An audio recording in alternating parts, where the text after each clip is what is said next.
저는 유튜브를 시작한 지 8개월쯤 되었을 때 드디어 구독자 300명을 넘겼습니다. 시니어 유튜버 모임 분들과 협업도 하고 썸네일과 제목도 신경 써서 만들고 꾸준히 일주일에 2번씩 영상을 올린 결과였죠. 느렸지만 분명 성장하고 있었습니다. 그런데 이상한 점이 있었어요. 어떤 영상은 1000회가 넘게 조회수가 나오는데 어떤 영상은 100회도 안 되는 거예요. 저는 모든 영상을 똑같이 열심히 만들었는데 말이죠. 도대체 왜 이런 차이가 나는 걸까요? 어느 날 댓글을 유심히 읽어보기 시작했습니다. 조회수가 높았던 영상은 강아지가 아플 때 증상 구별하는 법이었어요. 댓글에는 우리 강아지도 똑같은 증상이 있어서 병원에 갔어요. 덕분에 큰 병을 조기에 발견했습니다. 라는 감사 인사들이 가득했습니다. 반면 조회수가 낮았던 영상은 제가 강아지와 산책하면서 느낀 소외를 이야기한 거였어요. 저는 그게 감성적이고 좋다고 생각했는데 시청자들은 별 관심이 없었던 겁니다. 댓글도 거의 없었고요. 그제야 보였습니다.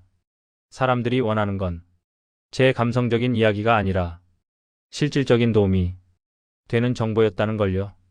강아지 키우면서 겪는 구체적인 문제들, 강아지가 기침을 하는데 어떻게 해야 하나요?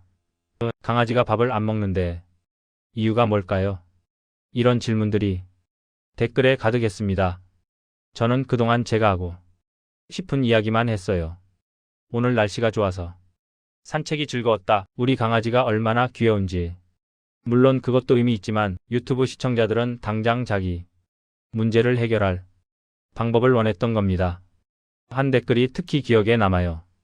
할아버지 영상은 따뜻하고 좋은데 제가 궁금한 걸 다루는 영상이 별로 없어요. 강아지 훈련 방법이나 건강관리 같은 실용적인 내용이 더 많았으면 좋겠어요.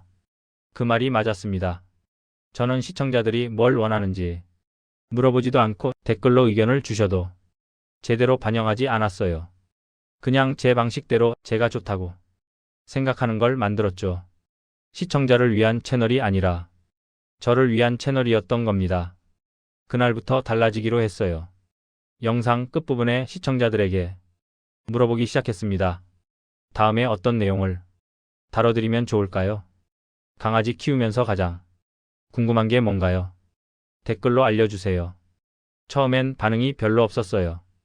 그런데 제가 진심으로 댓글을 하나하나 읽고 탑글을 달기 시작하자 사람들이 조금씩 의견을 주기 시작했습니다. 강아지 발톱 깎는 법, 다른 게 보면 짖는 문제, 노견 돌보는 법. 저는 그 댓글들을 공책에 적어뒀다가 하나씩 영상으로 만들었어요. 강아지 발톱 안전하게 깎는 방법, 산책 중 짖음 줄이는 훈련법, 15살 노견 건강 관리 꿀팁. 제목도 댓글에 있던 질문을 그대로 가져다 썼고요. 놀라운 일이 벌어졌습니다. 조회수가 이전보다 2배, 3배씩 높아졌어요.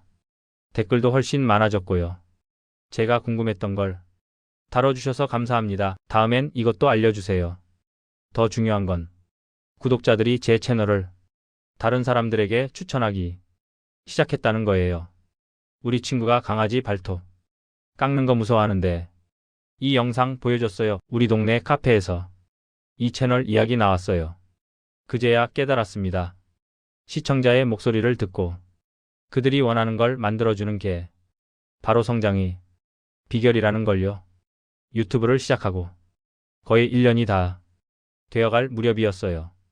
구독자는 700명 정도, 조회수도 영상마다 1000에서 2000회 정도는 나왔습니다. 예전보다 나아졌지만 여전히 부족하다는 생각이 들었어요.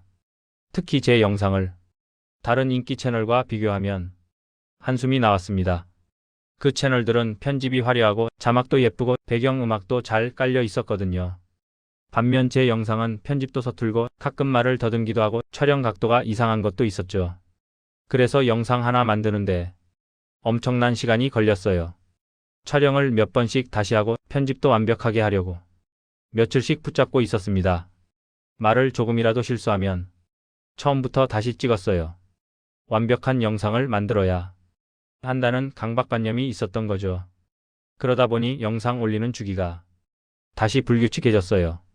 일주일에 2번 올리겠다고 다짐했는데 한 편을 완벽하게 만들려다 보니 일주일에 한 편도 힘들었습니다. 심지어 2주일에 한 편밖에 못 올린 적도 있었어요. 어느 날 모임에서 한 할머니가 말씀하셨어요. 저는 그냥 찍고 바로 올려요. 편집도 별로 안 하고요. 완벽하지 않아도 사람들은 진심을 알아봐요. 그 말을 듣고 저는 좀 의아했습니다. 그래도 되나? 편집을 안 하면 너무 날 것 같은데? 그런데 그 할머니 채널을 보니까 구독자가 2,000명이 넘었어요. 저보다 훨씬 많았죠. 영상은 정말 간단했습니다. 요리하는 모습을 핸드폰으로 찍어서 그대로 올린 거였어요. 편집도 거의 없고 자막도 대충 넣었는데 조회수는 높고 댓글도 많았습니다. 댓글을 읽어보니 사람들이 그 할머니의 진솔함을 좋아한다고 했어요. 꾸미지 않아서 더 믿음이 간다. 마치 우리 할머니가 요리하는 것 같아서 좋다. 편안하게 볼 수 있다. 충격을 받았습니다. 제가 그동안 완벽함을 추구하느라 놓친 게 바로 진정성이었다는 걸 깨달았어요.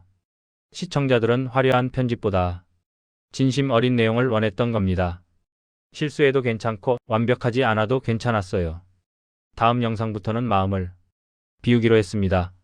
말을 좀 더듬어도 그냥 두고 편집도 최소한만 했어요. 대신 제가 진짜 하고 싶은 이야기, 시청자들에게 정말 도움이 될 만한 내용에 집중했습니다. 완벽한 한 편보다 진솔한 2편이 낫다고 생각했죠. 신기하게도 반응이 더 좋아졌어요. 할아버지 진짜 사람 같아서 좋아요. 너무 꾸민 채널들은 부담스러운데 이 채널은 편해요. 그제야 알았습니다. 유튜브는 완벽함을 겨루는 곳이 아니라는 걸요. 자기만의 색깔로 진정성 있게 소통하는 곳이라는 걸. 저는 그동안 남들과 똑같이 되려고 애쓰느라 정작 제 자신만의 특별함을 잃어버리고 있었던 겁니다. 60대 할아버지가 서툰 편집으로 만드는 영상. 그게 바로 제 채널의 매력이었어요. 완벽하지 않아도 화려하지 않아도 진심을 담으면 사람들은 알아봐 줬습니다. 지금 제 유튜브 채널은 구독자 1,200명 정도입니다. 유명 유튜버들에 비하면 정말 작은 숫자예요. 하지만 저는 이제 그 숫자에 연연하지 않습니다. 왜냐하면 그 1,200명 한 분 한 분이 저를 진심으로 응원해 주시고 제 영상을 기다려 주시는 분들이라는 걸 알기 때문이에요. 돌이켜보면 제가 유튜브에서 실패했던 가장 큰 이유는 교만이었습니다. 제가 잘 안다고 생각했고 제 방식이 옳다고 믿었고 시청자들이 제 가치를 알아서 알아볼 거라고 착각했어요. 배우려 하지 않았고 변화하려 하지 않았고 귀 기울이려 하지 않았죠. 하지만 그 교만을 하나씩 내려놓으면서 조금씩 성장할 수 있었습니다. 제목과 썸네일의 중요성을 인정하고 시청자 분석을 공부하고 다른 사람들과 협력하고 시청자의 목소리에 귀 기울이고 완벽하지 않은 제 모습을 받아들이면서요. 요즘은 유튜브가 정말 즐겁습니다. 영상을 올리면 댓글로 감사하다는 인사를 받고 누군가의 반려동물이 제 영상 덕분에 건강해졌다는 이야기를 들으면 가슴이 뿌듯해요. 숫자로 측정되지 않는 보람을 느낍니다. 지난주에는 한 시청자분이 긴 댓글을 남겨주셨어요. 우리 강아지가 갑자기 아파서 너무 당황했는데 할아버지 영상에서 본 응급처치법으로 병원 가기 전까지 버틸 수 있었어요. 수의사 선생님도 빠른 대처 덕분에 큰 문제 없이 치료할 수 있었다고 하셨어요. 정말 감사합니다. 그 댓글을 읽으면서 눈물이 났습니다. 조회수 100만 회보다 구독자 10만 명보다 더 값진 순간이었어요. 제가 유튜브를 하는 진짜 이유를 다시 깨달았죠. 숫자를 채우는 게 아니라 누군가에게 도움이 되는 것, 그게 바로 제가 추구해야 할 가치였습니다. 이제는 시니어 유튜버 모임에서 후배들에게 제 경험을 나눠줘요. 처음 시작하시는 분들이 저처럼 시행착오를 겪지 않도록 조언해드립니다. 교만하지 말라고, 시청자를 무시하지 말라고, 완벽하지 않아도 괜찮다고, 꾸준함이 재능보다 중요하다고. 저는 이제 목표를 다르게 세웁니다. 구독자 10,000명을 찍겠다는 목표보다 1년 동안 한 번도 빠지지 않고 영상을 올리겠다는 목표를요. 조회수를 높이겠다는 목표보다 시청자 한 분이라도 더 도움을 받을 수 있는 알찬 내용을 담겠다는 목표를요. 유튜브를 시작한 지 이제 1년 반이 되었습니다. 느린 성장이었지만 그 과정에서 배운 게 너무 많아요. 가장 큰 배움은 바로 겸손함의 가치였습니다. 내가 모르는 게 많다는 것, 배울 게 많다는 것, 다른 사람의 도움이 필요하다는 것을 인정하는 용기. 이제 저는 유튜브를 통해 단순히 반려동물 정보만 전하는 게 아니에요. 늦은 나이에도 새로운 것에 도전하고 실패를 두려워하지 않고 교만을 내려놓고 배우는 모습 자체가 누군가에게 용기가 될 수 있다고 믿습니다. 젊은 사람들만 유튜브를 하는 게 아니에요. 우리 같은 시니어도 할 수 있습니다. 다만 조금 더 겸손하게, 조금 더 열린 마음으로, 조금 더 꾸준하게 해나가면 돼요. 실패해도 괜찮습니다. 그 실패에서 배우면 되니까요. 오늘도 저는 카메라 앞에 앉습니다. 우리 강아지와 함께요. 이번 영상 주제는 댓글로 요청받은 노견의 관절 관리법이에요. 완벽하지 않아도 괜찮습니다. 제 진심이 담겨 있으니까요. 그리고 누군가에게는 정말 필요한 정보일 테니까요. 교만을 내려놓으니 세상이 다르게 보입니다. 유튜브도 시청자도 그리고 저 자신도 이제야 진짜 유튜브를 시작하는 기분이에요. 비록 늦었지만 늦은 만큼 더 값진 시작입니다. 여러분도 저처럼 교만 때문에 망설이고 계신다면 오늘 그 교만을 내려놓으시길 바랍니다. 그때부터 진짜 성장이 시작될 테니까요.